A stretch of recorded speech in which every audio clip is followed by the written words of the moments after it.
No hay nada como viajar por tierra para darse cuenta de las verdaderas dimensiones de nuestro país.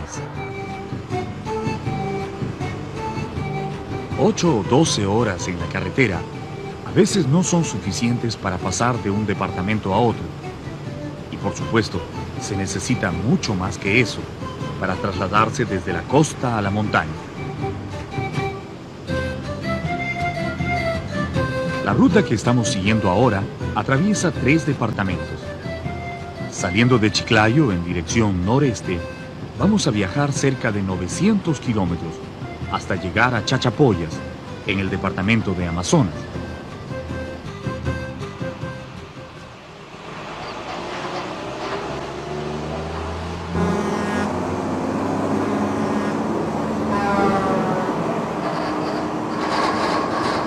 Al cruzar el puente de Corral Quemado sobre el río Marañón, el paisaje costero comienza a cambiar y nuevamente nos reciben las montañas de la selva alta.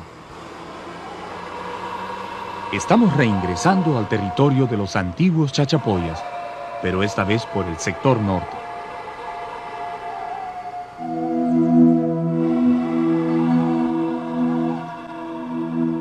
Tan pronto vemos aparecer los grandes cerros cubiertos de neblina, típicos de esta región, dejamos la carretera principal y nos desviamos con las camionetas para hacer una breve visita a las tierras altas que están en el límite entre Cajamarca y Amazonas, donde según las informaciones que hemos recibido, crece un árbol que fue muy importante en la historia del Perú, pero que ahora es muy poco conocido.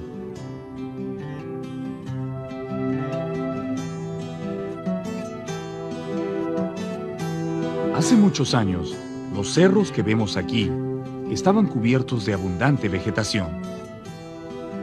Miles de árboles de romerillo, nogal, tornillo, moena, guayacán y otros cubrían las colinas, formando apretados bosques naturales, dentro de los cuales habitaba una innumerable fauna silvestre. La necesidad de conseguir mayores tierras de cultivo para alimentar a la creciente población de las ciudades llevó a los campesinos de la zona a cortar poco a poco los bosques para convertirlos en chacras, hasta que finalmente todos los cerros quedaron pelados, con solo algunos retazos de bosques como recuerdo.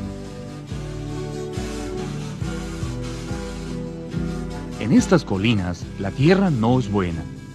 Con las justas produce durante 2 o 3 años y luego pierde toda su fuerza.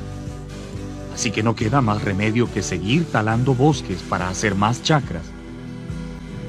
Árboles que tardaron 40 o 50 años en desarrollarse son cortados permanentemente para dejar paso a nuevos campos de cultivo. Cuando llegue el día en que esta tierra ya no sirva más para la agricultura, los campesinos se irán a otras regiones a seguir talando, pero los bosques nunca más podrán recuperarse. De esa forma se han perdido miles de hectáreas de selvas vírgenes en el Perú, y junto con ellas, árboles que eran muy valiosos para la humanidad.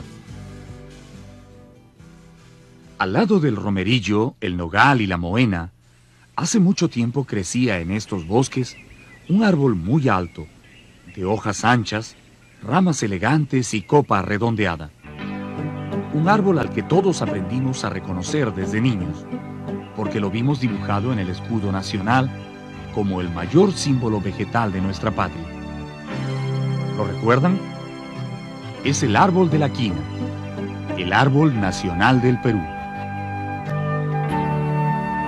El árbol de la quina, al que los pobladores de la Sierra Norte también le dicen cascarilla, crece hasta los 15 metros de altura y a veces un poco más cuando está dentro del bosque. Sus hojas grandes y verdes cambian de tonalidad cuando van envejeciendo, tornándose de un color rojo intenso.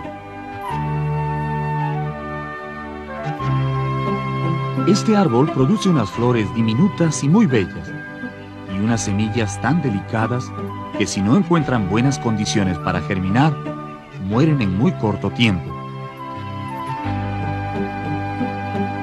Pocos peruanos recuerdan la tremenda importancia que tuvo en el pasado el árbol de la quina. cuando millones de personas morían infectadas por las fiebres de la malaria o el paludismo, que arrasaba pueblos enteros sin salvación posible, el Perú ofreció al mundo la corteza de este maravilloso árbol, de la cual los científicos obtuvieron la quinina, un alcaloide que se convirtió en la mejor medicina contra esa enfermedad. Imagínense, el Perú era un país privilegiado porque teníamos una planta que curaba un mal mundial que acababa más que las batallas. Los ejércitos se acababan más por paludismo que por la propia batalla. Por las propias guerras. Y la cascarilla peruana fue la que salvó a esos ejércitos y al mundo entero del paludismo.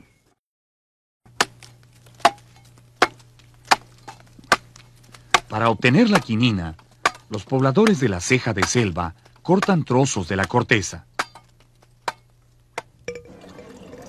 La mezclan con aguardiente y miel y la dejan macerar por varios días.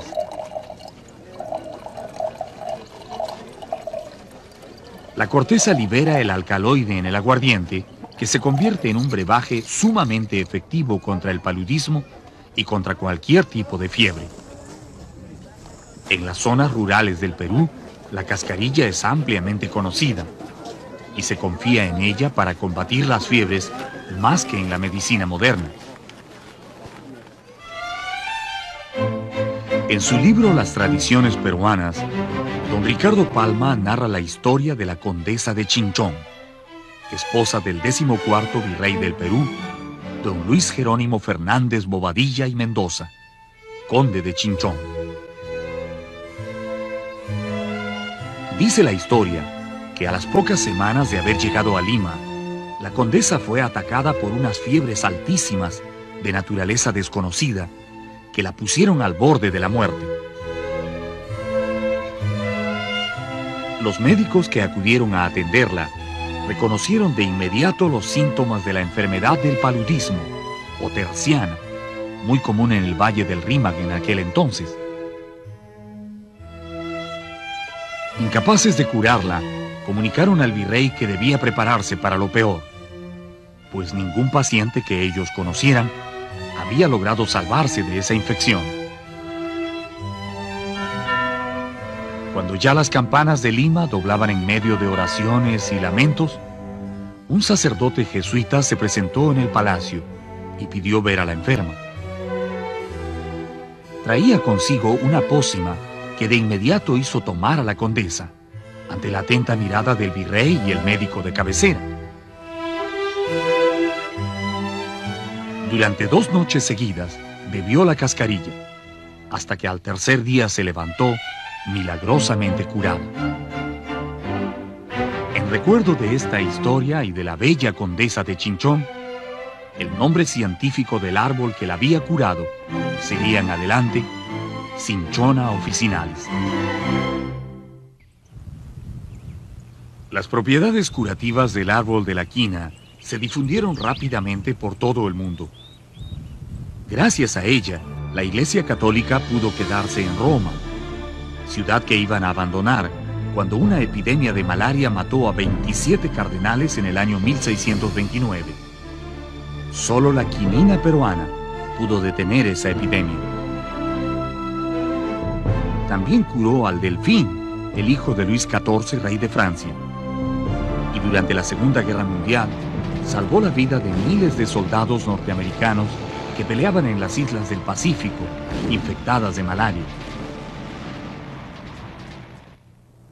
Realmente nunca ha existido una planta que haya prestado tantos servicios a la medicina como el árbol de la quina. Por eso aparece con orgullo en el escudo nacional del Perú.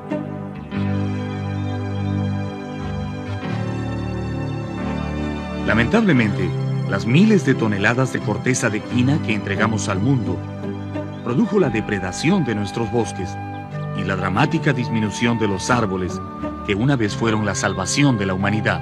En la guerra mundial, en la Segunda Guerra Mundial, el Perú, que era un país beligerante en ese momento, que le había declarado la guerra al eje, entregó como parte de su colaboración al esfuerzo militar grandes cantidades de corteza peruana, y eso produjo la depredación de la quina. Por eso ahora no encontramos quina, porque todos los dimos a favor de la libertad que significaba la lucha contra el eje. Cuando el naturalista Antonio Raimondi escribió sobre el árbol de la quina, explicando sus características y propiedades curativas, informó que se le podía encontrar en varios departamentos del Perú, entre los 1100 y 2200 metros de altura sobre el nivel del mar, especialmente aquí en la ceja de montaña. Pero eso fue hace más de 100 años. En la actualidad hay que tener mucha suerte para encontrar uno.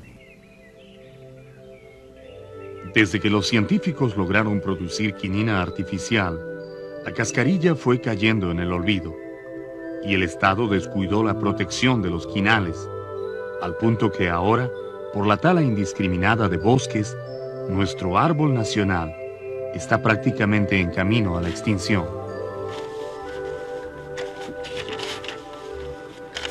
Esta es la cinchona officinalis, es el escudo, ¿no? Entonces es una especie que tiene la tendencia a desaparecer. Y de las 17 especies, hay unas que ni siquiera se sabe nada. Yo estoy colectando de estas, siquiera esta estoy encontrando. Por ejemplo, el Esertiana, yo viajaba a Tabaconas, en San Ignacio, y ya no hay ya. La quinina sintética ha ayudado a controlar las epidemias de malaria en el mundo. Pero los científicos han descubierto que en algunos lugares están apareciendo formas de paludismo tan resistentes que solo se pueden combatir con la corteza peruana. Entonces es nuestra responsabilidad conservar los árboles para tenerlos a nuestro alcance cuando nosotros mismos o el resto de la humanidad vuelva a necesitarlos.